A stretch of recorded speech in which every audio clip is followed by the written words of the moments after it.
వి gold trusted gold buyers మీరు తాకట్టు పెట్టిన బంగారాన్ని విడిపించి ఈ రోజు ఉన్న మార్కెట్ ధరకు కొనబడును.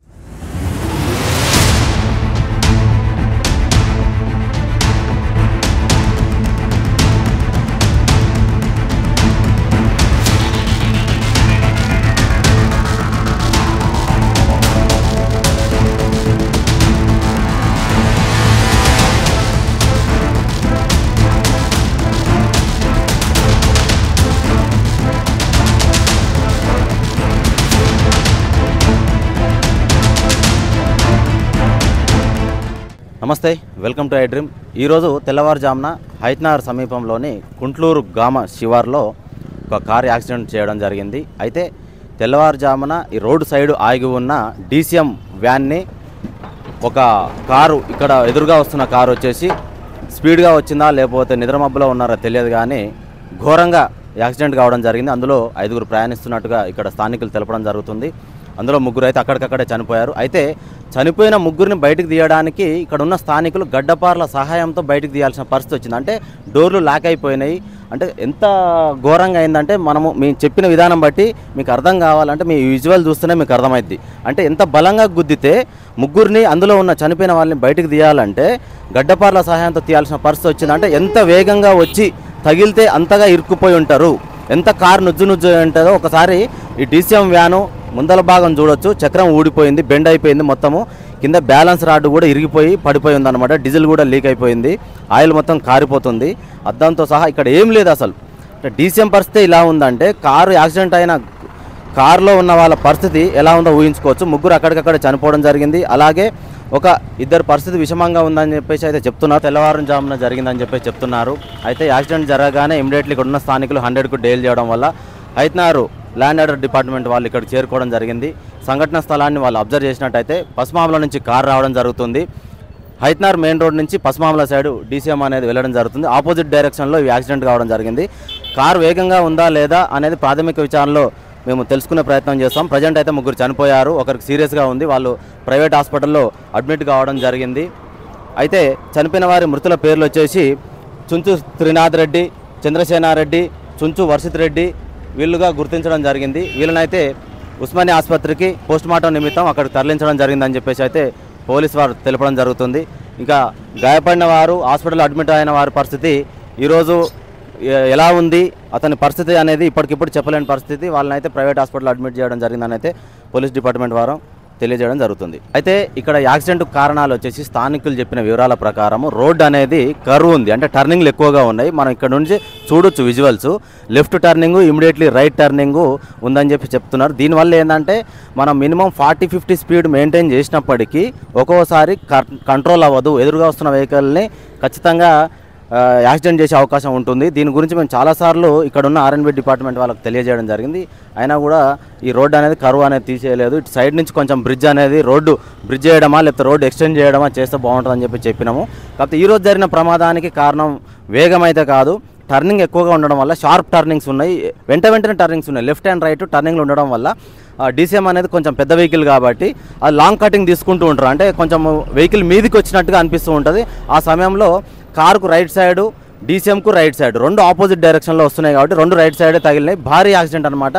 డీసీఎంకు వీలే ఊడిపోయింది, కింద బ్యాలెన్సింగ్ అనేది మొత్తం చేసి అనేది కూడా ఇరిగిపోయింది. అయితే కారుని కూడా ఒకసారి మీకు చూపించే ప్రయత్నం చేస్తాం. కారు కూడా ఇక్కడే సంఘటన స్థలంలోనే పెట్టడం జరిగిందనమాట. అసలు కారు వచ్చేసి స్కోడా కంపెనీకి సంబంధించిన కారు. ఈ కారు నెంబర్ కూడా మనం ఒకసారి గమనిద్దాం. ఫ్రంట్ భాగం అయితే నుజ్జు అయింది. కారు నెంబర్ వచ్చేసి స్కోడా కంపెనీకి సంబంధించిన మహారాష్ట్ర ఎంహెచ్ ఉందన్నమాట. మహారాష్ట్ర రిజిస్ట్రేషన్ ఇది MH02DG0771, MH02DG0771 కార్ నెంబర్ వచ్చేసి. ఇది బ్యాక్ సైడ్ ఎలాంటి డ్యామేజ్ అయితే బ్యాక్ సైడ్ కాలేదు. ఇక ఒకసారి మనం ఫ్రంట్ భాగానికి వెళ్ళినట్లయితే ఇక్కడున్న పరిస్థితిని మనం చూడొచ్చు. ఫ్రంట్ భాగం ఇంజన్ అనేది పూర్తి స్థాయిలో నుజ్జు అయిపోయింది. ఇంజనే ఇలా ఉందంటే మనుషుల పరిస్థితి ఎలా ఉంటుంది, ఆ శరీరం ఎంత నుజ్జు అయి ఉంటుందో ఒకసారి మనం గమనించుకోవచ్చు. ఒకసారి వీళ్ళు కూడా చూడొచ్చు. రైట్ సైడ్ ముందర రేడియేటర్ పోయింది, ఫ్యాన్ పోయింది, అలాగే ఏసీకి సంబంధించింది కూడా మొత్తం గ్యాస్ పైపులు కూడా కట్ అయిపోయినాయి. ఏసీకి సంబంధించిన గ్యాస్ పైపులు ఇవి మొత్తం ఎక్కడికక్కడ విరిగిపోయి ఉన్నాయి. ఒకసారి స్టీరింగ్ చూడొచ్చు, స్టీరింగ్ వీలు లేదు, అక్కడ ఎయిర్ బెలూన్స్ కూడా ఓపెన్ అయి ఉంటాయి మ్యాక్సిమం. కాబట్టి ఈ బెలూన్స్ కూడా మ్యాక్సిమం మనిషి ప్రాణాన్ని కాపాడలేకపోవచ్చు అని చెప్పేసి మనం అంచనా వేయొచ్చు. ఒకసారి టైర్లను కూడా చూసుకున్నట్టయితే వీల్ బెండ్ అయిపోయింది. రైట్ సైడ్ డోర్ ఇది, డ్రైవింగ్ సీట్ సైడ్ ఉన్న డోర్ ఇది ఒకసారి గమనించుకోవచ్చు. ఇది కార్ టాప్ను కూడా చూడండి ఎలా ఉందో, మొత్తం ఊడిపోయింది. స్టీరింగ్ లేదు, మొత్తం బానౌట్ మొత్తం ఊడిపోయింది. ఇంజన్ మొత్తం నుజ్జు అయింది. ఇది ఇంత ఉందంటే మనుషుల ప్రాణాలు ఎంత కూడా ఒకసారి మనం అంచనా వేసుకోవచ్చు. ముగ్గురు అయితే ఇప్పుడు చనిపోవడం జరిగింది. కొంతమంది ఇద్దరు అంటున్నారు, కొంతమంది ఒక్కరు అంటున్నారు. ఈ ముగ్గురు కూడా అన్నదమ్ముల పిల్లలు, అంటే ఒక్కొక్కరు మాత్రమే కొడుకు అని చెప్పేసి చెప్పడం జరుగుతుంది. అన్నదమ్ముల పిల్లలే. పొద్దున్నే వాళ్ళు జిమ్కి వెళ్ళే క్రమంలో ఈ యాక్సిడెంట్ జరిగిందని చెప్పేసి అయితే చెప్తున్నారు. అయితే ఇక్కడ టర్నింగ్ ఉండడం వల్ల, పూర్తి స్థాయిలో వేగం అని చెప్పేసి కాదు, ఇది టర్నింగ్ ఉండడం వల్ల left to right immediately turnings ఉన్నాయి కాబట్టి పెద్ద వెహికల్ వచ్చినప్పుడు, లారీ కావచ్చు, స్కూల్ వ్యాన్ కావచ్చు, ట్యాంకర్స్ కావచ్చు, వచ్చినప్పుడు లాంగ్ కటింగ్ అనేది తీసుకుంటూ ఉంటారు పెద్ద వెహికల్ వాళ్ళు. అలాంటప్పుడు ఏంటంటే ఎదురుగా వచ్చే వెహికల్, కార్ అయినా ఆటో అయినా కూడా వాళ్ళకు ప్లేస్ అనేది కొంచెం తక్కువగా ఉంటుంది. వాళ్ళు హెవీ వెహికల్ కాబట్టి లాంగ్ కటింగ్ అనేది చేస్తూ ఉంటారు కాబట్టి ఈ ప్రమాదం జరిగి ఉండొచ్చు అని చెప్తున్నారు. చనిపోయిన వాళ్ళ ముగ్గురు పోస్ట్ మార్టం నిమిత్తం ఉస్మానియా హాస్పిటల్కి తీసుకెళ్లడం జరిగింది. మిగతా ఒకరినైతే హైత్నగర్ సన్ రైజ్ హాస్పిటల్లో అడ్మిట్ చేయడం జరిగింది. అతను కూడా పరిస్థితి అయితే చాలా సీరియస్గా ఉందని పోలీస్ శాఖ వారు కూడా చెప్పడం జరుగుతుంది.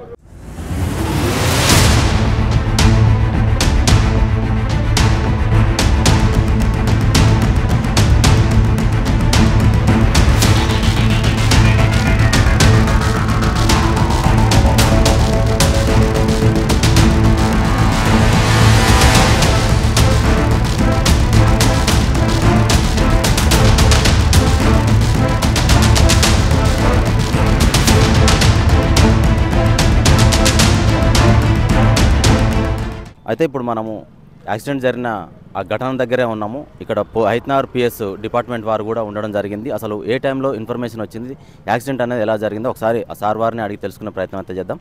సార్ నమస్తే సార్. చెప్పండి సార్. మాకు 6 గంటలకి వచ్చింది యాక్సిడెంట్ అయిందని 100 డైల్ కాల్ వచ్చింది. ఓకే, వెంటనే వచ్చినాము. ఆ టైంలో ఒక అతను కార్లోనే చనిపోయి ఉన్నాడు. ఇంక ఇద్దరు చనిపోయారు అని పక్కకు తీసి పెట్టారు. ఇంకొక అతను హాస్పిటల్ తీసుకెళ్లాడు. ఒక ఆయన ఇంజ్యూర్ అయ్యారు. టోటల్ 4 ఉన్నారు అందులో. వాళ్ళు గుంటూరు నుంచి డిసిఎం వస్తుంది, మన పశ్చిమావల నుంచి కారు వేగంగా వచ్చి ఢీ కొట్టడం వల్ల జరిగింది. ఓకే, అంటే ఇప్పుడు మీరు ప్రాథమిక విచారణ ఒకవేళ మీకు మీ ఐడియా ప్రకారం ఎట్లా అంటే సార్, అంటే స్పీడ్గా వచ్చింది అట్లా తగిలిందని అనుకుంటున్నారా లేకపోతే ఎలా సార్? అది సీసీ ఫుటేజ్ చూస్తే మనకు తెలుస్తుంది. మనం ముందుగా చెప్పలేము, కానీ సీసీ ఫుటేజ్ ఏమైనా కనిపిస్తే చెప్పగలం. ఓకే, ఇప్పుడు మీకు ఎర్లీ మార్నింగ్ కాల్ వచ్చిందా సార్? మీకు 6 o'clock వచ్చింది కాల్ మాకు. ఓకే, 4:45కి జరిగినట్లు అరౌండ్ మాకు కాల్ వచ్చిన వెంటనే వచ్చాము. 5 minutes. అంటే మృతులు ఇక్కడ లోకల్ వాళ్ళేనా సార్? ఈ గుంటూరు ఇక్కడ లోకల్ వాళ్ళే, గుంటూరు విలేజ్ వాళ్ళకి సంబంధించిన వాళ్ళందరూ. ఓకే, అంటే ఇప్పుడు మృతుల్ని ఉస్మానియాక గాంధీకి ఎక్కడికి మార్చిరికి తరలించారా sir? OGH Osmania post mortem కోసం పంపించారు. ఇక్కడ వెహికల్స్ ఇక్కడ ఉన్నాయి అంతే. ఇంకొకరికి ఇంజూర్ అయిందని అంటున్నారు కదా సార్, అతన్ని ఎక్కడికి పంపించారు సార్? అతను ఏదో ప్రైవేట్ హాస్పిటల్లో ఉన్నట్లున్నాడు. తను కూడా జర సీరియస్గా ఉందని తెలిసింది. ఓకే, వాళ్ళ కుటుంబీకులకు మీరు సమాచారం అందించారా సార్? ఆ కుటుంబీకులు అందరూ లోకల్ వాళ్ళే కాబట్టి అందరూ స్పాట్లో వచ్చారు. వాళ్ళు ఇక్కడే ఉన్నారు అందరూ. ఓకే, వాళ్ళ పేర్లు ఏమన్నా ఐడియా ఉందా సార్?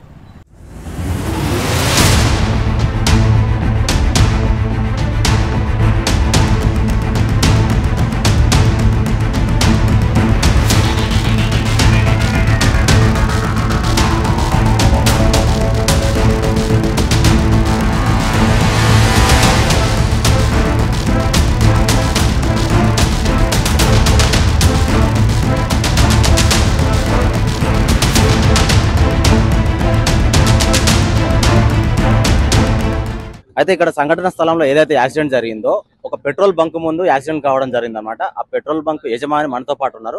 ఒకసారి అన్నని అడిగి తెలుసుకుందాం అసలు ఎప్పుడు జరిగింది, ఏం జరిగిందో. అన్న, ఎప్పుడు జరిగింది అన్న, ఏ టైంలో జరిగింది? ఇది మార్నింగ్ 5:43కి జరిగింది ఇన్సిడెంట్. ఓకే, సో డీసీఎం అలా వస్తుందంటే మన హైదరాబాద్ నుంచి పశ్చిమావల రోడ్డుకి వెళ్తుంది. పశ్చిమావల నుంచి స్కోడా కారు చాలా వేగంతో వచ్చేసి డీసీఎం గుద్దడం జరిగింది. దాంతో స్పాట్ గా 3 చనిపోయారు. ఇంకో అబ్బాయి ఇంజ్యూర్ అయ్యాడు. తన్ని హాస్పిటల్ ట్రీట్మెంట్ కి తీసుకెళ్లారు. ప్రస్తుతం ఇప్పుడు ట్రీట్మెంట్ నడుస్తుంది. ఆయన ప్రస్తుతానికి ఇప్పుడు సన్ రైజ్ హాస్పిటల్లో ప్రైమరీ ట్రీట్మెంట్ అయిపోయింది.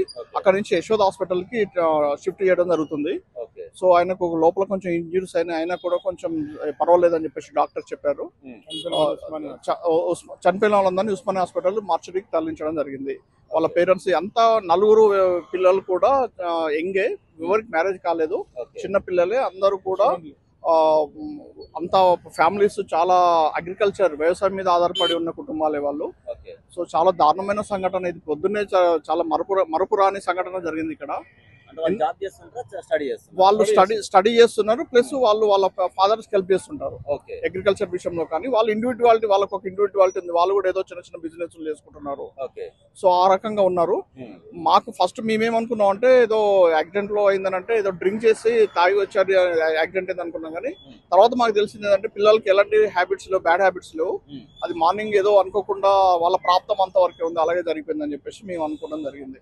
అంటే వాళ్ళు ఎర్లీ మార్నింగ్ బయటికి వెళ్ళారు అంటే ఎక్కడికి వెళ్తున్నారు సార్? వాళ్ళకి మన ఎక్కడున్నా తెలియదు. వాళ్ళకి పస్మాల దగ్గర ఒక ల్యాండ్ ఉంది, అక్కడ ఒక ఫామ్ హౌస్ కూడా ఉంది.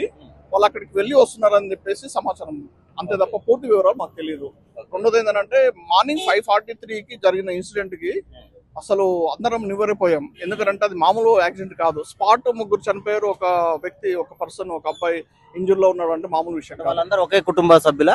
అందరూ ఒకటే కుటుంబం కాదు. దాంట్లో ఇద్దరేమో అన్నదమ్ముల పిల్లలు, ఇంకో ఇద్దరేమో వేరే. కాకపోతే అంతా రెడ్డిస్, పిల్లలంతా రెడ్డిసే. అంటే ఇప్పుడు కొంతమంది ఏమో ఇక్కడ టర్నింగ్ ఉండడం వల్ల కూడా కంట్రోల్ అవ్వట్లేదు అని చెప్పి చెప్తున్నారు. అఫ్ కోర్స్ అది కూడా ఒక కారణం. ఏంటంటే ట్రాఫిక్ వల్ల ఏంటంటే కొంచెం ప్రికాషన్ తీసుకుంటే ఈ యాక్సిడెంట్స్ అనేవి తగ్గిపోతాయి. ఎందుకు అనంటే కొంచెం స్పీడ్ బ్రేకర్లు కానీ ఈ వేగాన్ని నిరోధించే ప్రయత్నం కనుక చేస్తే యాక్సిడెంట్స్ అనేవి తక్కువ జరగడానికి అవకాశం ఉంటుంది. ఇంకో విషయం ఏంటంటే మనకు ప్రీవియస్ 2023లో మా బంకు ఓపెన్ అయిన ఒక 2-3 months లోనే ఒక కార్ వచ్చేసి సమ్మని గుద్దుకొని యాక్సిడెంట్ చేయడం జరిగింది కొత్తలోనే. సో ఆ విషయం అనేది మా కౌన్సిలర్ గారు జోర్క శ్రీరాములు గారికి ఇన్ఫార్మ్ చేయడం జరిగింది. వారు పోలీసు డిపార్ట్మెంట్ కి మన ట్రాఫిక్ వాళ్ళకి ఇన్ఫార్మ్ చేస్తే వాళ్ళు ప్రికాషన్ తీసుకుంటా అన్నారు. బహుశా ఆ టైంలో తీసుకున్నారు, కానీ మళ్ళీ పాత పడిపోయింది అది. మళ్ళీ మన ఈ ట్రాఫిక్ వాళ్ళని, పోలీస్ డిపార్ట్మెంట్లని కోరేది ఏంటంటే ఈ వేగంని తగ్గించడం కోసం వెంటనే చర్యలు తీసుకోవాల్సింది కోరుతున్నాము. కాదు, చాలా ఈ మన ప్రజలందరూ కూడా, అంటే ఈ రోడ్ మీద వెళ్లే వాళ్ళందరూ కూడా, ఈవెన్ మా కుంట్లూరు వాసులంతా కూడా వేగంని నిరోధించి, అంటే స్పీడ్ ని తగ్గించి ఈ యాక్సిడెంట్లు తగ్గించడానికి చర్యలు తీసుకోవాల్సిందిగా కోరుచున్నాము. అంటే ఇప్పుడు చనిపోయిన వాళ్ళ ఇండ్లు ఎక్కడ సార్? ఈ పరిసర మొత్తం కుంట్లూరే, చాలా దగ్గర, నియర్ వాకబుల్. పేరెంట్స్ వాళ్ళు వచ్చి వాళ్ళ రోదన పిల్లలు, అంటే ఒక టైంకి వచ్చిన పిల్లలు, అంటే ఒక ఏజ్కి వచ్చేసి ఒక్కొక్క ఫ్యామిలీకి ఒక్కొక్కడే అబ్బాయి. సో వాళ్ళు ఒక వయసుకి వచ్చారు, అంటే పేరెంట్స్ కి చేదోడు వాదోడుగా ఉండే సమయానికి వచ్చేవారికి వాళ్ళకి లేకుండా చనిపోయేసరికి వాళ్ళు తట్టుకోలేకపోయారు. వాళ్ళ రోదనలు చాలా భయంకరంగా ఉన్నాయి. చూస్తే మాకే ద్రవించిపోయింది. అంటే ఇది చూసే వాళ్ళందరూ కూడా కన్నీళ్ళు పెట్టడం జరిగింది. ఎందుకంటే అంత ప్రేమగా పెంచుకున్న పిల్లలు వాళ్ళకు దూరం అయిపోయారు. వాళ్ళు జీర్ణించుకోలేని విషయం అది. ఇప్పుడు వాళ్ళ పేరెంట్స్ ఎక్కడ ఉన్నారు సార్? వాళ్ళ పేరెంట్స్ ఇప్పుడు హాస్పిటల్కి వెళ్ళారు. అంటే మార్చికి తీసుకెళ్లారు కాబట్టి పేరెంట్స్ హాస్పిటల్ వెళ్ళారు. చనిపోయిన వాళ్ళ పేరెంట్స్, తల్లిదండ్రులు. సో ఇంజూర్ అయిన తల్లిదండ్రులు వాళ్ళు హాస్పిటల్కి వెళ్ళారు.